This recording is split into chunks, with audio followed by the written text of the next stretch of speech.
கர்த்தரா இயேசு கிறிஸ்து நாமத்தினாலே அன்பின் வாழ்த்துக்களுங்க.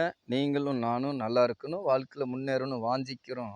ஆனா முதியோருடைய ஆலோசனை நம்ம கேட்கணும். அவங்க சொல்லுக்கு கேட்கும் பொழுது தான் நம்ம வாழ்க்கையில முன்னேற்றம் வர முடியும்.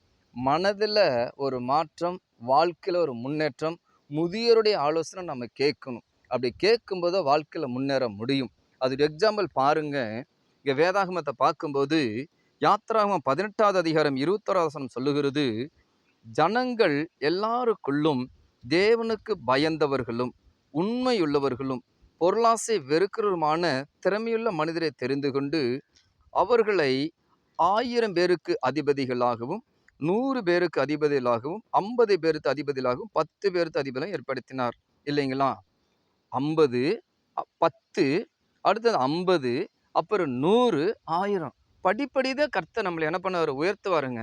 ஒரு வீடு மாடிப்படி ஏறும் பொழுது கீழ்ப்படி அப்புறம் மேல்படி, இல்லைங்களா? வேதாகமத்திலிருந்து பாருங்க, ஈசாய் ஒரு தேவ மனிதர் இருந்தார். அந்த மனிதருக்கு 8 பிள்ளைகள். 8 பிள்ளைகள் இருந்தாலும் பாருங்க, ஈசாய் சொல்றது தாவீது 8வது மகன் அப்படியே கீழ்ப்படிந்தாரு. அந்த வேதாகமத்தை பாருங்க.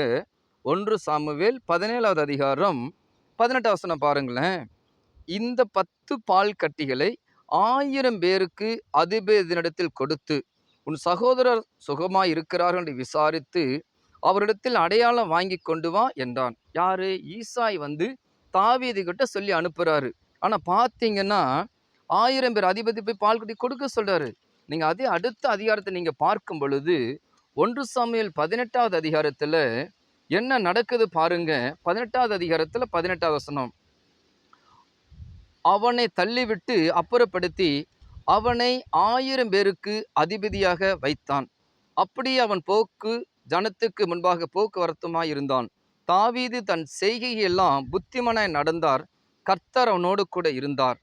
தாவீது தன் செய்கையில் எப்படி இருந்தாரா? புத்திமானா இருந்தார். நீங்களும் நானும், அதாவது நீதிமொழிகள் 16:3 சொன்னது போல, உன் செய்கைகளை கர்த்தருக்கு ஒப்புவி, அப்பொழுது உன் யோசனைகள் உறுதிப்படும் என்று வார்த்தைப்படி நம்முடைய முதியோருடைய ஆலோசனைக்கு வயதான தாயார் இருந்தாலும் சரி, வயதான தகப்பனார் இருந்தாலும் சரி, ஊழியக்காரலாம் சரி, அதிகாரி ஆனாலும் வயதானவங்களுக்கு நாம் கீழ்ப்படியும் போது நாம் எதற்காக படிக்கிறோமோ அந்த படிப்புல அந்த பதவி அந்த அதிபதியும் கர்த்தர் ஏற்படுத்தி கொடுக்கக்கூடியவராக இருக்கிறாருங்க, இல்லைங்களாம்? அதனால நம்ம என்ன பண்றோம் பாருங்க, நம்ம ஜெபிப்போம். கர்த்தாவே, ஒவ்வொரு இதை பார்க்கிற கேட்கிற ஒவ்வொருவர்களுக்காக நன்றி செலுத்துகிறோம். முதியோருடைய ஆலோசனை கேட்டு பிள்ளைகள் வாழ்க்கையில முன்னேறத்தக்க கிருபை தாரும். ஆகாய் 2:19 வசனம் சொன்னது போல, நான் இன்று முதல் உங்களை ஆசீர்வதிப்பேன் என்று வார்த்தைப்படி தெய்வமே, ஒவ்வொரு வாலிப சகோதர சகோதரிகளுக்காய் இளம் தலைமுறைகளுக்காக நன்றி செலுத்துகிறோம். அவங்களுக்கு வேண்டிய ஞானமும் புத்தி அறிவு கவனம் கொடுத்து நல்ல தரிசன சொப்பனை கொடுத்து நடத்தப்படுற கிருபைக்காக சோத்திரம். பாதுகாத்து கொள்ளுவீராக. இது மட்டுமே மகிமைப்படும். கர்த்தரா இயேசு கிறிஸ்து நாமத்திலே கேட்கிற நல்ல பிதாவே, ஆமேன்.